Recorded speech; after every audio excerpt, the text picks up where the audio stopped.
बचपन में हम दादी नानी की कहानियाँ सुनकर काफ़ी कुछ सीखते थे। उन कहानियों में हम खुद को जोड़ कभी राजा या कभी रानी बन जाते थे।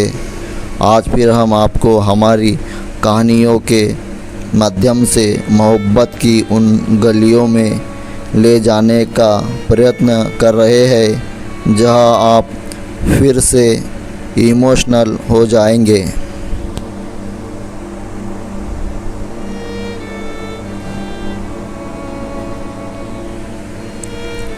कविता अपने माता पिता की बहुत लाडली थी। 3 बड़े भाइयों की बहन थी।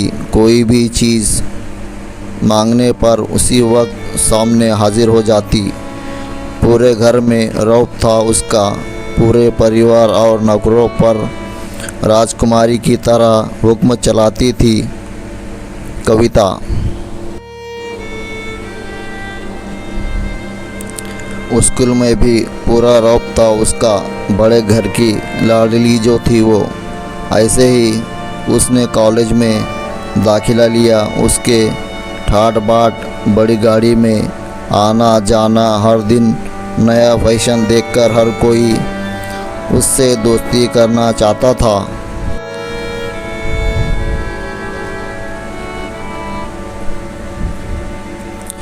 थोड़े ही दिनों में उसके बहुत से दोस्त बन गए। पूरे कॉलेज में उसकी अपनी ही एक पहचान थी। इन दिनों उसके घर एक रिश्ता आया। ख़ानदानी लोग थे और पापा की पुरानी जान पहचान थी। उन्होंने कविता के साथ कोई ज़बरदस्ती नहीं की थी, पर कविता ने फिर भी हाँ कर दी क्योंकि वो अपने परिवार से बहुत प्यार करती थी।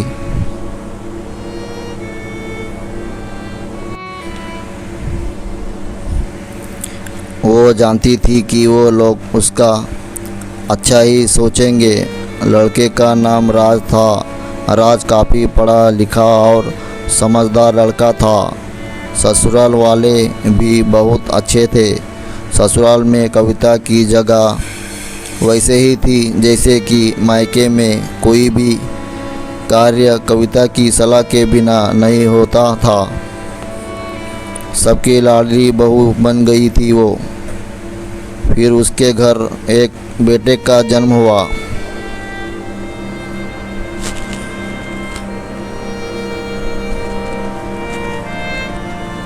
राहुल कविता को जान से प्यारा था।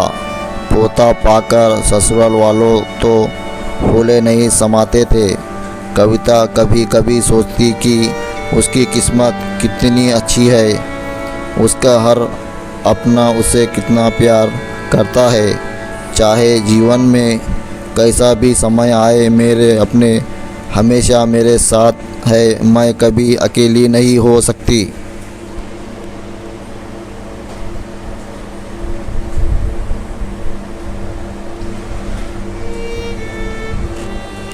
कितनी खुशकिस्मत हूँ मैं, पर शायद कविता की खुशियों को उसकी अपनी ही नज़र लग गई थी। एक दिन वो मायके जाने की जिद कर बैठी। राज को बहुत काम था लेकिन वो फिर भी उसे ले गया।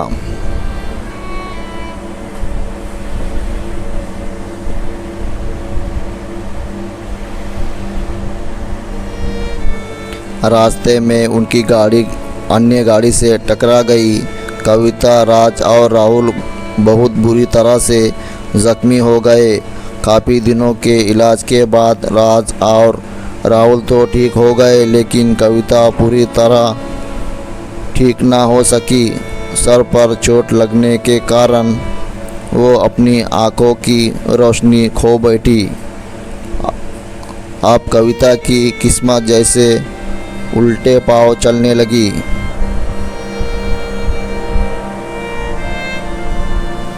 मायके वाले कुछ दिनों तक उसे मिलने आते रहे।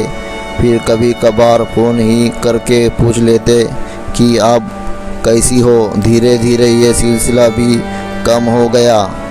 ससुराल वालों को सहानुभूति भी कम होने लगी। घर में किसी को पास बैठने के लिए कहती तो जवाब मिलता, बहुत काम है, अब तुम भी हाथ नहीं बटा सकती।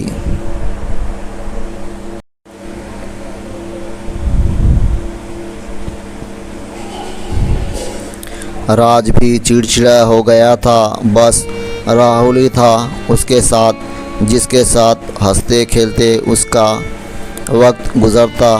एक दिन कविता के हाथ से कुछ सामान गिर गया, जिसकी वजह से राहुल को हल्की सी चोट लग गई। कविता के सास ससुर ने राहुल को उससे अलग कर दिया कि कहीं उसके ना देखने की वजह से बच्चे का कोई नुकसान ना हो जाए।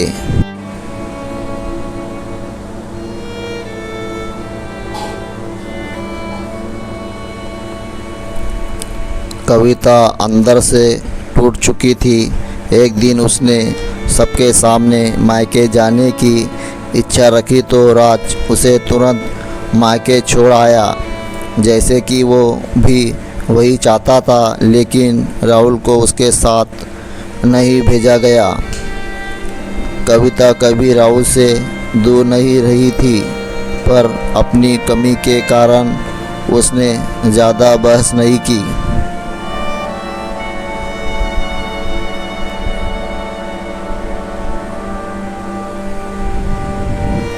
कविता को लगा कि वो 3-4 दिन वहाँ रहेंगी तो थोड़ा हवा पानी बदल जाएगा, क्योंकि वो कितने दिनों से कहीं भी बाहर नहीं गई थी। घर वाले भी इतने दिनों बाद उसे देखकर कितने खुश होंगे। कविता के घर पहुंचने पर सब लोग बहुत खुश हुए। खाने में सब कुछ कविता की पसंद का ही बना था।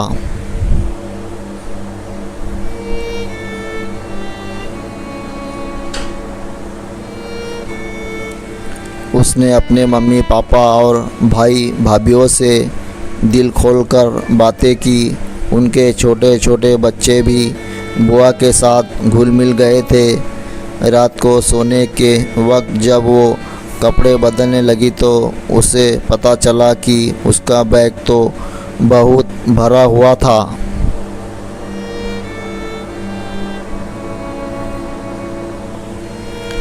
वो सब समझ गई।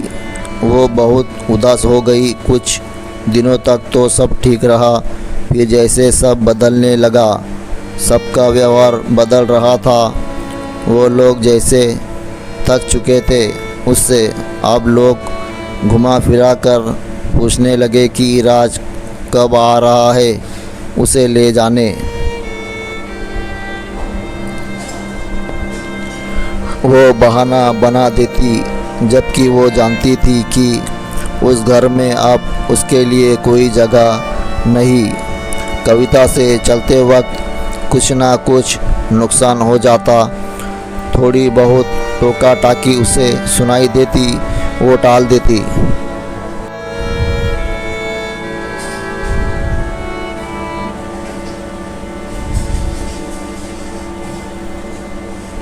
एक दिन उसके हाथ से लगकर एक कीमती फूलदान टूट गया। छोटी भाभी ने बहुत हंगामा मचाया। कविता के माता पिता रोज़ रोज़ के झमेलों से तंग आ गए थे। उन्होंने राज को खुद से फ़ोन कर दिया।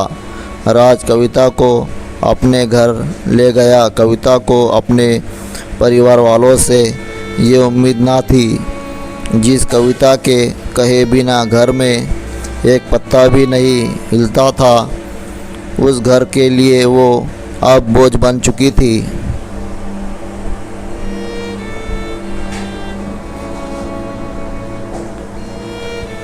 राज के साथ ससुराल आते वक्त वो बहुत खुश थी, क्योंकि वो अपने घर जा रही थी, अपने जिगर के टुकड़े राहुल के पास।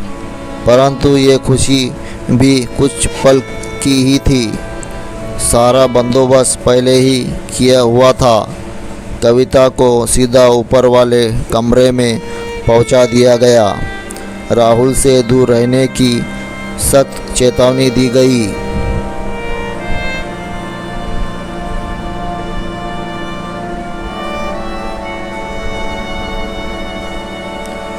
कामवाली लता को उसकी जिम्मेदारी सौंपी गई, जो उसके खाने पहनने जैसी ज़रूरतों का ध्यान रखती।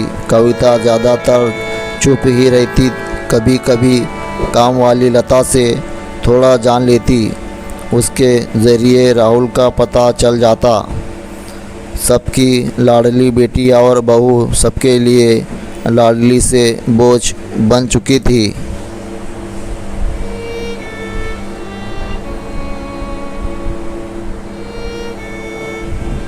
तो दोस्तों, कैसी लगी आपको हमारी ये कहानी, कमेंट बॉक्स में ज़रूर बताना।